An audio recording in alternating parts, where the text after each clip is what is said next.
Bagaimana kita bisa membedakan musibah, cobaan, bencana, atau azab? Seperti ujian dosen. Misalnya virus corona yang sedang merebak sehingga dampaknya pada kaum muslimin, khususnya muslimin di Indonesia yang tidak dapat melaksanakan ibadah umroh. Pertanyaan dari Bapak Ridwan Ahmad Faizin Emrian Abidin Bandung. Ternyata ini pertanyaan kolektif. Misalnya saya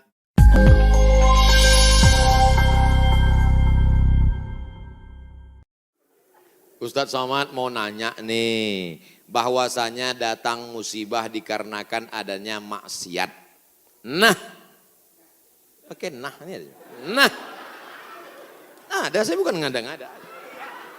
Bagaimana caranya bisa membubarkan tempat hiburan malam? Karena saya yakin di tempat seperti ini adalah pusatnya maksiat. Semua hiburan malam mesti ada izin dari Majelis Ulama Indonesia, tokoh adat, tokoh masyarakat, dan disetujui oleh Polsek. Setuju? Jadi siapa yang mau buat hiburan malam nikah anaknya dia ngurus surat 3. Pertama rekom dari MUI. Pak Ketua MUI Kecamatan, ya nanti malam mau pesta anak saya. Kata MUI apa hiburannya? Ada keyboard tunggal. Lagunya apa? Ini lagunya. Ini pulang-pulang berbadan 2. Jangan. Berubah sama selawat. Setelah MUI setuju. Datang ke tokoh adat Sunda. Ini Pak tokoh adat. Apa lagunya? Ini lagu. Buat satu lagu adat. Lagu adat yang mengingatkan supaya kita tetap menjaga adat sopan santun. Oke, tambah lagu religi satu, lagu adat. Datang ke Polsek. Pak Polsek, oke, setuju. Jam 10 tutup. Bisa apa nggak bisa? Bisa. Jangan suruh saya datang ceramah ke situ. Nanti mereka sudah mabuk. Baru datang saya. Assalamualaikum. Nggak bisa. Ini amar ma'ruf nahi mungkar ini bukan cuma tugas ustadz, tapi tugas kita bersama. Di masjid ustadz menyampaikan ceramah, bapak ibu memfasilitasi, anaknya nikah, perbuatannya baik, sakral, menghalalkan yang haram. Tapi dalam itu dia sudah mau melakukan perbuatan haram, menyediakan narkoba, menyediakan pesta sampai malam. Insya Allah kalau sepakat yang 3, polisi, tokoh agama, tokoh adat, DPR tingkat kabupaten provinsi, peraturan daerah, pesta keramaian hanya boleh sampai jam 9 malam. Lewat dari itu pengawasan polisi boleh menangkap. Bisa atau tidak bisa? Bisa. Makanya kita harus berjamaah menangkal ini semua. Insya Allah kalau sudah orang-orang masjid duduk memilih wakil-wakil rakyat yang juga peduli, maka akan terwujud negeri kita tetap menjadi baldatun thayyibatun wa rabbun ghafur. Makanya sebarkan pengajian. Siapapun ustadz yang datang ngaji, Ustadz Jujun Junaidi ngaji, Ustadz Abdul Somad ngaji, Ustadz ngaji. Datang, duduk, diam, dengar. Ada snack, makan. Enggak ada, istighfar.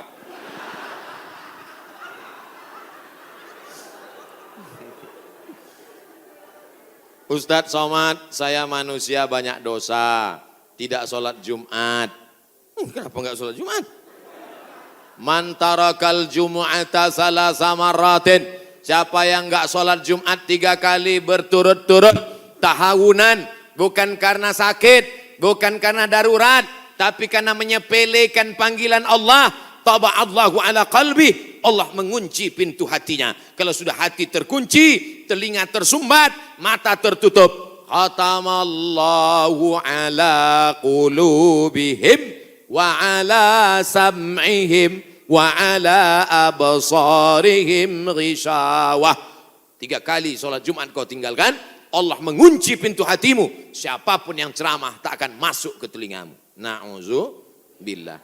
Saya ingin bertobat dan sudah menjalankan taubat, maka sholat Jumatlah engkau.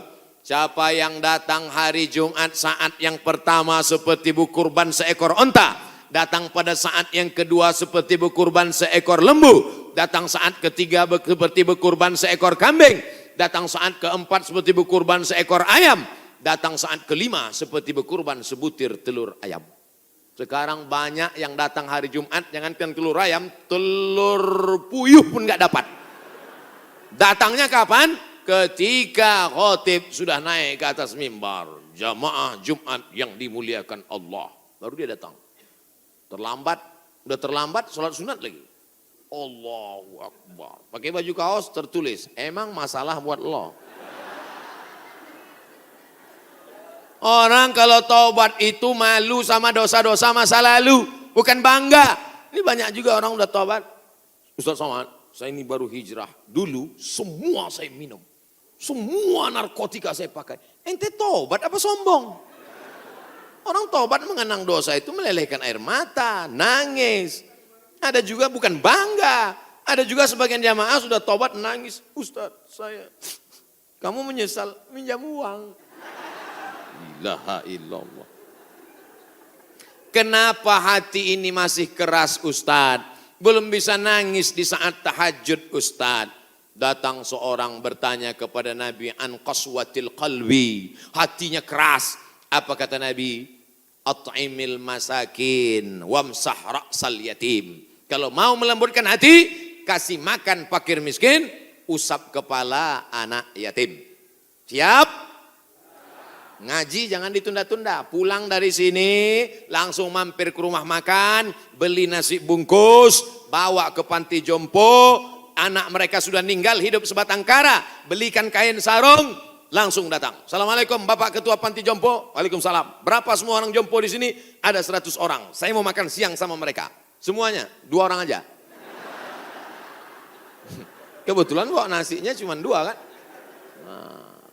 Melihat mereka nanti menyuap, menggeletar tangannya memasukkan nasi yang kau masukkan, maka disitulah hatimu akan lunak. Pergi ke rumah anak yatim, tanya, anak yatim sudah berapa bulan gak bayar uang sekolah. Lihat bajunya, dijahit, sobek. Rupanya kain sudah lapuk, kain kelas 1 dipakai kelas 6. Belikan bajunya, senangkan hatinya.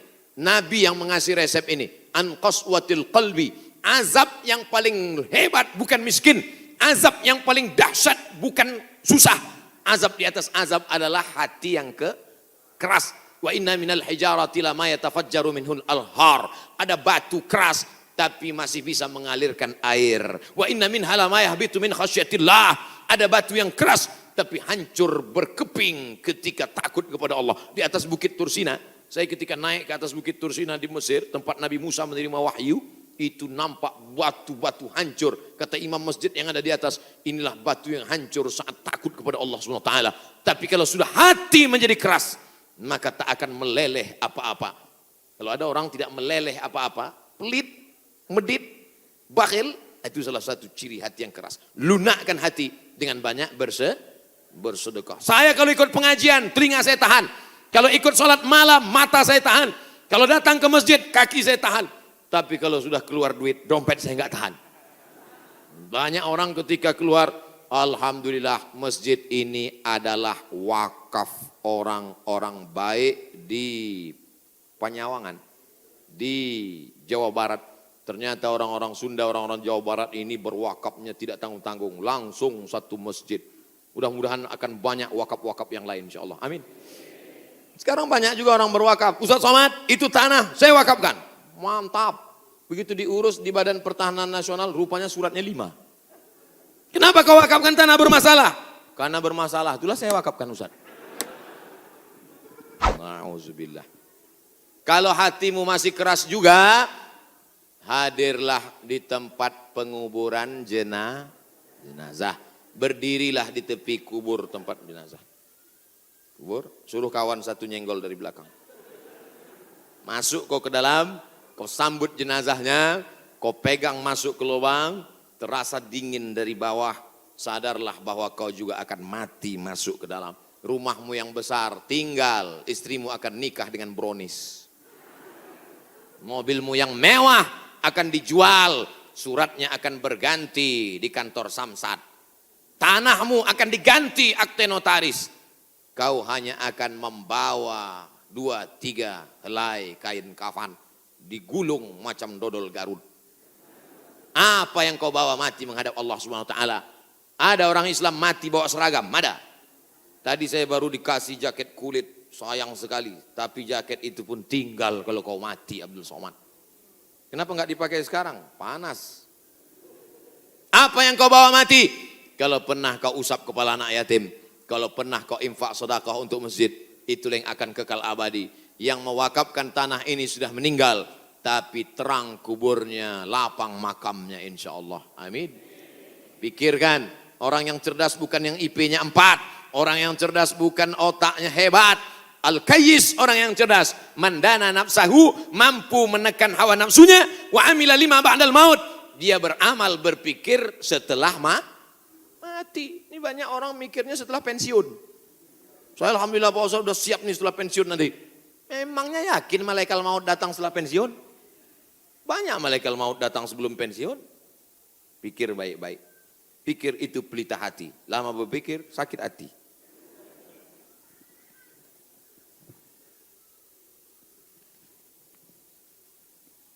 Bagaimana kita bisa membedakan musibah, cobaan, bencana, atau azab? Seperti ujian dosen.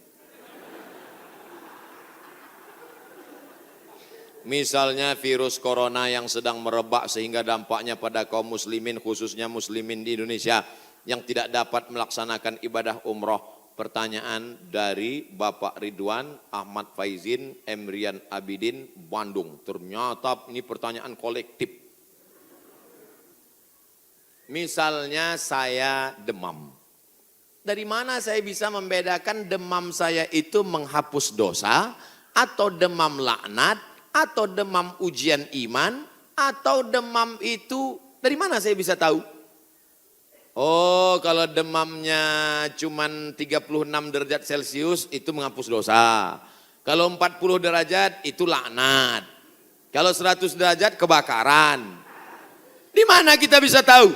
Tidak ada yang bisa membedakannya kecuali introspeksi diri. 1. La yusibul mu'min min nasabin wala wasabin wala saqamin wala syaukin yastakuha. Kalau ada orang yang kena susah hati, gundah gulana, sakit, duri menusuk tapak kaki, keluar dari rumah, lupa pakai sendal, melangkah, duri menusuk tapak kaki, illa kafarallahu anhu biha sayyi'atuh, maka dengan itu sebenarnya Allah ingin membersihkannya dari dosa. Makanya kita selalu husnuzan. Ana, dalam hadis kursi, apa kata Allah? Ana inda husni zanni abdi bi. Aku menurut prasangka hambaku kepadaku. Maka kalau kita kena penyakit, yang pertama husnuzan pada Allah, bahwa sebenarnya Allah ingin membersihkan kita dari dosa. Yang kedua, saya enggak ada dosa Pak Ustadz. Apa dosa saya? Saya enggak pernah minum khamar, saya enggak pernah sabu-sabu, saya enggak pernah berzina, saya enggak pernah pakai narkoba. Dosamu adalah ketika kau merasa bahwa kau tidak berdosa. Itulah dosa. Dosamu adalah ketika engkau sehat, tapi tak kau pakai mensyukuri nikmat Allah. Itulah dosa. Maka siapa yang berkata, saya tidak pernah silap, saya tidak pernah salah, saat itu dia sedang silap dan salah. Al-insan mahallul khata' wan nisyan.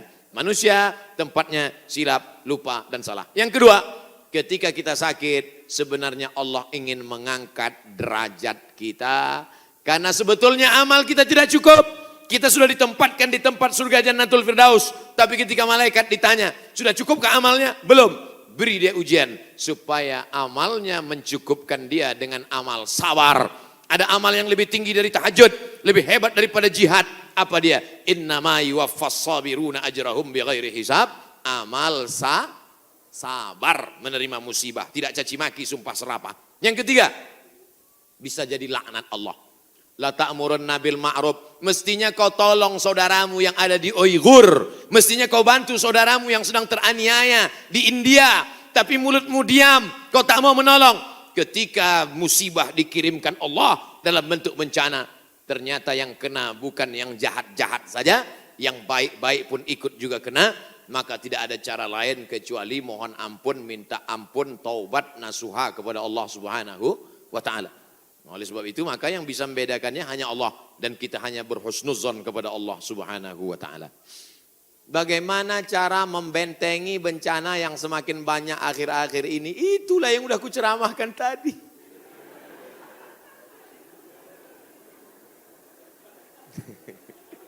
Itulah yang udah kita bicarakan selama 1 jam 15 menit tadi, brother.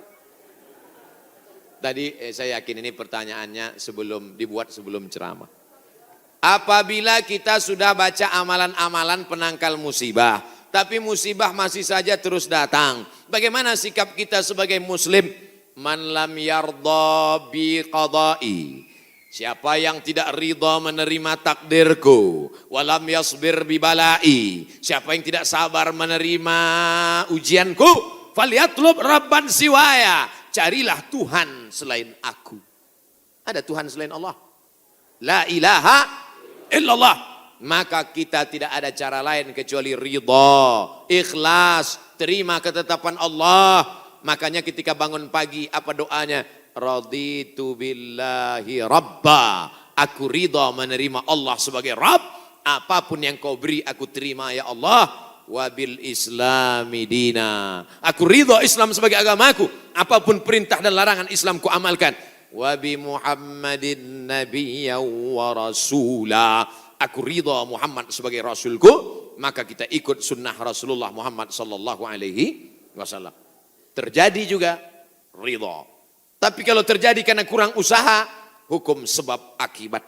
Sudah disimpan uang di dalam dompet, dompetnya dikunci, dompetnya dalam laci, lacinya dikunci, lacinya dalam lemari, lemarinya dikunci, lemarinya dalam kamar, kamarnya dikunci, kamarnya dalam rumah, rumahnya dikunci, rumahnya dalam komplek, kompleknya dikunci. Hilang juga.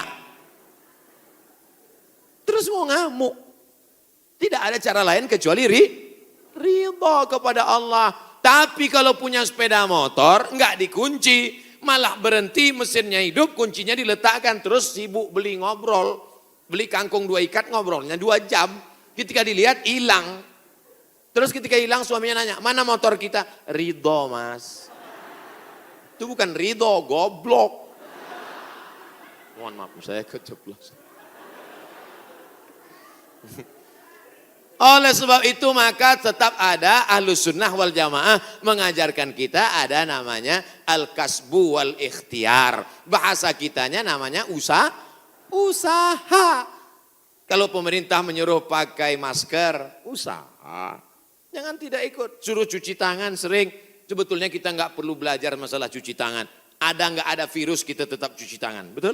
Subuh cuci tangan, zuhur cuci tangan, asar cuci tangan, maghrib cuci tangan, isya cuci tangan, tahajud cuci tangan, witir cuci tangan, duha cuci tangan. Orang Islam paling sering cuci tangan. Makanya saya heran kalau sampai anak-anak kita diajarkan, mama, siapkan gayung sama sabun. Untuk apa nak? Hari cuci tangan internasional.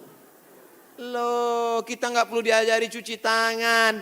Nanti takutnya 20 tahun akan datang, ada lagi namanya Hari Cebok Nasional. Dari 14 abad yang lalu kita sudah bersih, betul? Tidak akan ada bakteri bersarang di ujung-ujung jari kita karena kita paling sering cuci tangan. Tidak akan ada bakteri yang bersarang di ujung kuku kita karena kita paling potong kuku hari Jumat. Kalau seminggu tak akan mungkin kukunya panjang. Makanya Nabi berkata, azfaraka kukumu. Kenapa panjang? Inna syaitana yaqudu ma tala minha. Setan duduk di kuku yang panjang. Makanya pertama yang dijaga dalam Islam adalah kebersihan. Kuman datang, binatang dipotong. Setelah dipotong darahnya keluar. Karena ternyata bakteri ada di dalam darah. Setelah darahnya keluar, dipotong-potong, dicuci sampai 4 kali. Ibu, saya tidak punya saudara perempuan. Waktu masih kecil di rumah, bantu ibu di rumah. Saya disuruh cuci. Selamat, cuci daging. Saya cuci. Kalau ayam 2 kali, kalau kambing 4 kali. Kenapa gitu mak? Ayam kakinya 2, kambing kakinya 4. Saya nggak tahu anak kecil. Sekarang saya baru tahu. Ternyata ayam dagingnya putih, darahnya nggak banyak. 2 kali sudah bersih. Tapi kambing sekali masih merah, 2 kali masih merah, 3 kali agak pucat, 4 kali bersih. Setelah itu baru dimasukkan, dibuang airnya, disolawatkan, baru dimasak. Mereka tidak, kambing tidak dipotong, kambing matinya di stunning. ada pistol tapi pelurunya nggak keluar, ditahan. Itu skalanya 8, ditembakkan ke kening sapi, tembak ke kening sapi, sapinya mati, darahnya nggak keluar. Kalau sampai 8 mati, tapi kalau 7 bodoh aja. Itu sapi-sapi dari Australia yang datang ke tempat kita yang liar seperti banteng, itu ditembak otaknya skala stunning 7. Bodoh. Nah, ibu kalau ada bapak yang liar, tembak skala 7. Itu bodoh. Mas, mama mau pergi arisan, pel lantai, mandikan anak, dan papa. Nah itu udah kena stunning. Jangan diamal. Tidak dipotong, hanya stunning 8 skala, akhirnya sapi tumbang, darahnya masih dalam daging, bercampur dengan darah bakteri penyakit, dipotong-potong, diletakkan di atas api yang tidak terlalu matang, bolak-balik, enggak dicuci, darah enggak keluar, masuk ke dalam roti, dicampur, dimakan barbecue. Habis dimakan kena penyakit Medco. Ko sapi, med gila, medco sapi gila. Sapi aja yang halal bisa jadi penyakit, apalagi yang dimakan kelelawar, Batman. Maka kita disuruh kulu, makanlah. Tapi yang dimakan itu apa? Min thayyibat. Thayyib artinya baik, baik. Dulu thayyib baik-baik, sekarang thayyib enggak pulang-pulang. Mohon maaf Pak Thayyib nyantur singgih. Masya Allah, tabarakallah. Itulah Muwakib Masjid Al-Hasan, Tuan Almarhum Haji Hasan Sanusi bin Udin. Di akhir majelis, mari kita mendoakan beliau. Tidak pun kita doakan, amal kita dari awal sampai akhir tadi mengalir ke makam beliau. Doa kita ini hanya sebagai ucapan terima kasih kita, karena kata Nabi, man lam yashkurin nas lam yashkurillah. Siapa yang tidak berterima kasih kepada manusia, maka dia tidak bersyukur kepada Allah. Abdul Somad yang datang jauh dari pulau Sumatera Nun di seberang sana, berterima kasih kepada keluarga almarhum yang masih hidup, dipanjangkan umurnya, disehatkan badannya, yang sudah meninggal dunia diampunkan dosanya, diletakkan dalam tempat yang layak, dijauhkan dari azab kubur. Maka kita membaca doa Al-Fatihah. A'udzu billahi minasy syaithanir rajim. Bismillahirrahmanirrahim. Alhamdulillahi rabbil alamin. Ar-Rahmanir Rahim. Maliki yaumiddin. Iyyaka na'budu wa iyyaka nasta'in. Ihdinas siratal mustaqim. Siratal ladzina an'amta 'alaihim ghairil maghdubi 'alaihim waladdallin. Amin. Allahumma ighfir lahu, rahmati saudara kami almarhum ya Allah. Warhamhu, rahmati beliau. Wa'afihi, berikan beliau kebaikan. Wa'fu anhu, maafkan segala silap salahnya. Waj'alil jannata mathwahu, jadikan surga sebagai tempat tinggalnya. Allahumma ja'al qabrahu raudhatan min riyadil jinan. Jadikan kuburnya salah satu dari taman-taman surgamu ya Allah. La taj'al qabrahu hufratan min hufarin niran. Jangan jadikan kuburnya salah satu dari lubang nerakamu ya Allah. Allahumma akrimna wa la tuhidna, muliakan kami, jangan hinakan kami ya Allah. Allahumma dafa'ana al-ghala wal waba wal fahsya wal riba wal zina wal munkar. Selamatkan negara kami, negara Kesatuan Republik Indonesia dari malapetaka, bencana, musibah, wabah, penyakit, zina, narkoba, perbuatan keji dan munkar.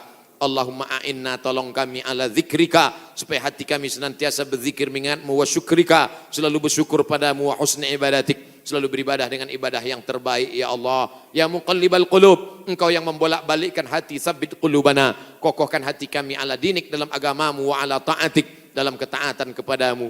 Allah majma'na ma'al habibil mustafa fi jannatikal ula, satukan kami dalam surga jannatul firdaus bersama Nabi Muhammad sallallahu alaihi wasallam. Allah maj'alna minal mutahabbina bijalalik, jadikan kami orang-orang yang berkasih sayang karena engkau. Azillana tahta zilli arsyika, pada saat kami bangkit di padang mahsyar tak ada tempat bernaung, berikan kami naungan singgasana arasmu ya Allah. Rabbana fir lana dzunubana, ampunkan dosa kami, wali abaina, ayah kami, wali ummahatina, ibu kami, wali azwajina, pasangan hidup kami, wali dzurriyyatina, anak cucu keturunan kami, wali man hadarana, semua yang hadir di majelis ini pulang dalam keadaan ampunan dosa-dosa ya Allah. Wali man ghaba anna, saudara kami yang tak dapat hadir tapi ada niatnya, maka ampunkan juga dosa mereka ya Allah. Wali ikhwanina alladzina sabaquna bil iman, saudara-saudara kami yang sudah mendahului kami dengan iman. Allahumma zidna ilma, tambahkan ilmu kami, warzuqna fahma, berikan kami pemahaman yang benar. Allahumma ja'al abna'ana wa banatina minas salihin was salihat, Jadikan anak-anak kami anak-anak yang soleh dan solehah. Min huffazil Quran wal hafizat. Menjadi para penghafal Al-Quran. Minal mujahidina fisabilik bi amwalihim wa anfusihim. Mereka akan berjuang menolong agamamu dengan harta dan nyawa mereka ya Allah. Allahumma khtim lana bi husnil khatimah wa la takhtim alaina bi su'il khatimah. Allahumma ja'al akhir kalamina 'inda intihai ajalina. Jadikan akhir kalam kami ketika ajal kami sampai, saat malaikat maut mencabut nyawa kami, yang terakhir keluar dari mulut kami la ilaha illallah Muhammadur Rasulullah sallallahu alaihi wasallam. Rabbana atina fid dunya hasanah wa fil akhirati hasanah wa qina adzabannar. Wa sallallahu ala sayyidina wa maulana Muhammad wa ala alihi wa sahbihi wasallam. Walhamdulillahi rabbil alamin. Taqabbalallahu minkum minna wa minkum taqabbal ya karim. Terima kasih segala perhatian. Mohon maaf segala kesilapan dan kekhilafan. Pulang dengan tenang, jaga kebersihan masjid, angkat sampah-sampah, buang pada tempatnya, jaga kebersihan kesucian. Wassalamualaikum warahmatullahi wabarakatuh.